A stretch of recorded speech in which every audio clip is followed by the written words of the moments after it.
Bonjour à toutes et à tous, je suis ravie de vous retrouver pour une nouvelle émission d'Art et Marché, l'émission qui vous ouvre les portes du marché de l'art. Et pour cette édition week-end, nous nous intéressons à la photographie, alors que plusieurs rendez-vous auront lieu cette semaine autour du support photographique. Il y a bien entendu Paris Photo et je suis ravie de recevoir en plateau Florence Bourgeois, qui est directrice de la foire. C'est parti pour Art et Marché. Pour sa 28e édition, la foire Paris Photo revient au Grand Palais avec 220 exposants, quelques 220 exposants, galeries, éditeurs. Je suis ravie d'être en compagnie de Florence Bourgeois. Bonjour. Bonjour, merci de me recevoir. Merci d'être avec nous. Vous êtes directrice de Paris Photo. Est-ce que tout d'abord, pour commencer cet échange, vous pouvez nous dire quels sont les éléments marquants de cette édition 2025 pour Paris Photo? Alors, il y en a beaucoup, J'imagine. mais disons que c'est la deuxième année de retour au Grand Palais, puisque nous sommes revenus au Grand Palais l'année dernière, avec donc une superficie très importante, Mhm. puisque nous occupons maintenant 21 000 mètres carrés au Grand Palais, ce qui nous a permis d'étoffer à la fois la partie foire et le nombre d'exposants, que ce soit des galeries ou des éditeurs, mais également la partie programmation. D'accord. Nous aurons un statement à l'entrée de la foire, comme l'année dernière, en contrepoint à la présentation d'Auguste Sander, qui affichait 619 portraits C'est sur ça, un... quand on arrivait, il y avait énormément de photos en première Absolument, vue. absolument, 619 portraits de la société allemande d'Auguste Sander. Et cette année, nous aurons une installation magistrale de Sophie Restel-Hubert, qui vient d'ailleurs d'avoir le prix de la Fondation Hasselblad, et que nous sommes très, très heureux d'accueillir à l'entrée de la foire. Donc, avoir une installation magistrale, ça fera partie des grandes lignes de Paris Photo désormais. Oui, en tout cas, c'est important de montrer que la photographie peut aussi sortir du cadre, Oui, qu'elle a évolué en 2 siècles, et que nous, on a vocation à présenter de la photographie historique, moderne, mais aussi contemporaine, jusqu'à la photographie digitale. Et c'est à cet effet que nous avons créé, d'ailleurs, il y a 3 ans, un secteur digital mhm. pour mettre en valeur les pratiques numériques qui sont utilisées par certains artistes. Et je disais qu'il y avait une soixantaine de nouvelles participations. Est-ce que sur ces 60 galeries ou éditeurs, ça veut dire que vous vous élargissez en termes à l'international qu'elles représentent ces 60 nouvelles galeries? Alors, je dirais que d'une année sur l'autre, il y a environ 30% de rotation de nos D'accord. exposants, ce qui est très important puisque ça participe de la fraîcheur de la foire. Mhm. Et puis aussi, c'est le travail, c'est le résultat d'un travail au long cours sur l'année qui nous amène à aller sur différents territoires d'Europe, d'Asie, d'Amérique, et d'aller dénicher des galeries, des projets d'artistes particulièrement intéressants, nouveaux, parce que Paris Photo, c'est évidemment un endroit où on a aussi soif de découvrir, d'échanger bien sûr, mais aussi de faire des découvertes. Avant d'aller vraiment sur les questions marché, je disais également qu'il y avait un nombre assez large d'exposants éditeurs. Est-ce que ça prend de l'ampleur d'année en année, cette section éditeur, et peut-être un intérêt euh, grandissant pour les livres de photographes, les livres d'artistes? Alors c'est une section qui fait, le section de l'édition, qui fait partie intégrante de l'ADN de Paris Photo Mhm. depuis, son origine, puisque le livre photo a énormément contribué à faire connaître la photographie et le travail des artistes. Elle n'a pas vocation à s'agrandir au-delà d'aujourd'hui une quarantaine d'éditeurs. On en a 42 Oui, précisément.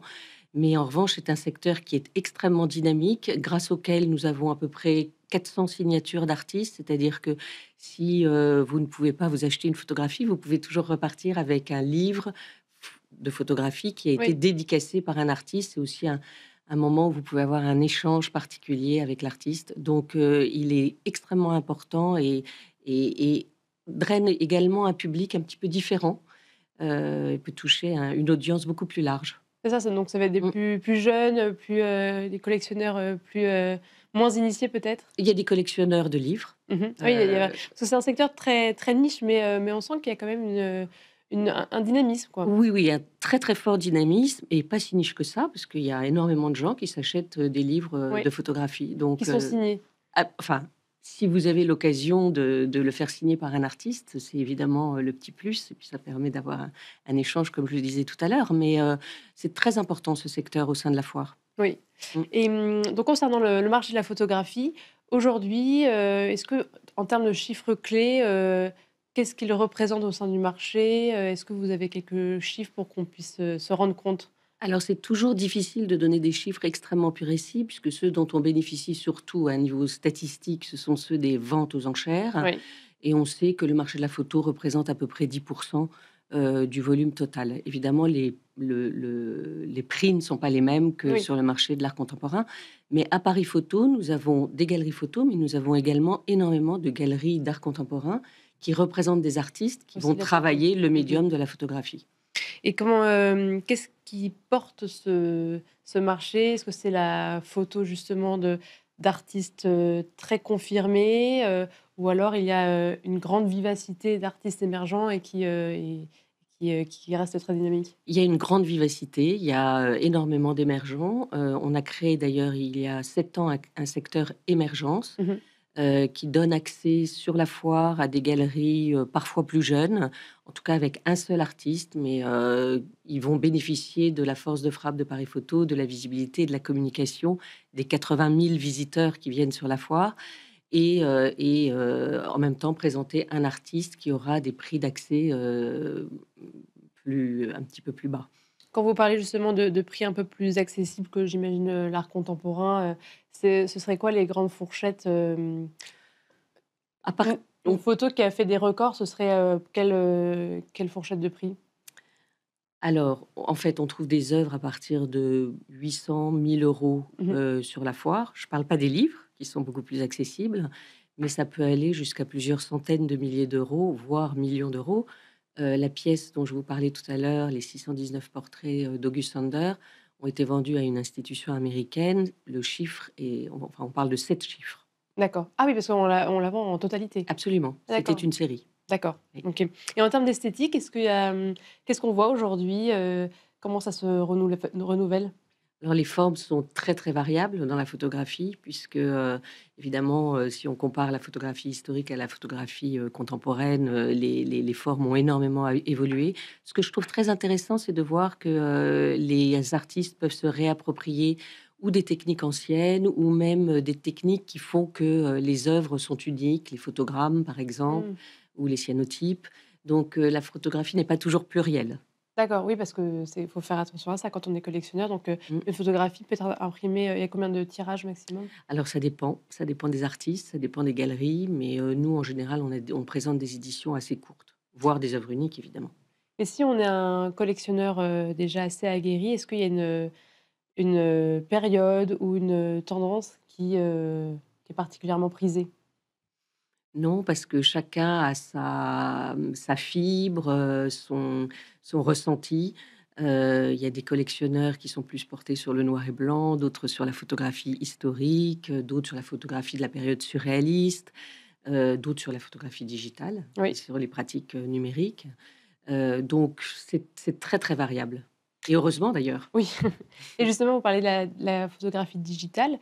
On a beaucoup entendu parler, de l'IA, droit d'auteur et cetera. Est-ce que ça, c'est des questions que vous abordez aussi avec les artistes et cetera? Ou vous êtes, quand même très en retrait? Parce que j'imagine que ça doit être une préoccupation pour eux, surtout depuis ces, 2 dernières années, on en a pas mal parlé. Oui, absolument et c'est, je dirais, c'est le travail que font aussi, les artistes avec les galeries. Mmh.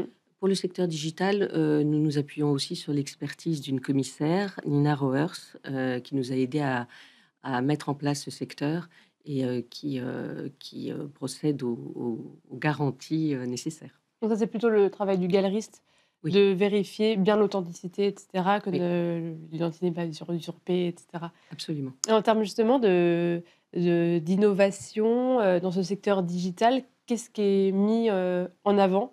C'est vrai que du coup, en fait, c'est presque les artistes qui se saisissent eux-mêmes de l'outil IA et qui en font un outil de travail. Oui, absolument, qui ont la faculté à manipuler cet outil ou pas et cette sensibilité. Donc, là, c'est difficile de parler d'une façon très générale, en Oui, il fait, n'y a hein. pas Il de y a une appétence ou non.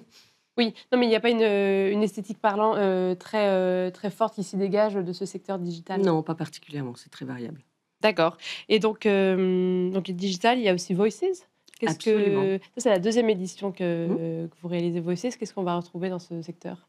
Alors, Voices, c'est un secteur que nous avons mis en place l'année dernière et l'idée est de s'appuyer sur l'expertise de commissaires, Oui, qui ont un regard, évidemment qui connaissent particulièrement des territoires. Donc cette année, nous avons 2 commissaires, Nadine Wischlich-Pasch, qui est la directrice du Photomuseum de Winterthur, et Devika Singh, également, waouh, elle est, pardon, au Corto Institute. Et elles ont chacune leur prisme, leur regard. Elles vont amener des galeries qui, n'ont pas été, régulièrement ou qui n'ont pas du tout, pour certaines, fait la foire. Certaines galeries qui viendront, par exemple, cette année, de Pologne, d'Égypte, de Turquie. donc Heu, des pays dont on n'aura pas forcément autant vu que les autres, la exactement. manière de travailler. Et dans Émergence, est-ce que vous savez aussi dans quelle, quelle esthétique est particulièrement mise en avant, dans ce secteur-là? Non, parce que ce sont des solo shows et on a une vingtaine de solo shows, donc D'accord. c'est pas une esthétique en Oui, OK. particulier. Merci beaucoup Florence Bourgeois de nous avoir, présenté tous, les contours de Paris Photo, et merci à vous toutes et tous de nous avoir suivis. C'était Arrêt Marché. Merci pour votre accueil.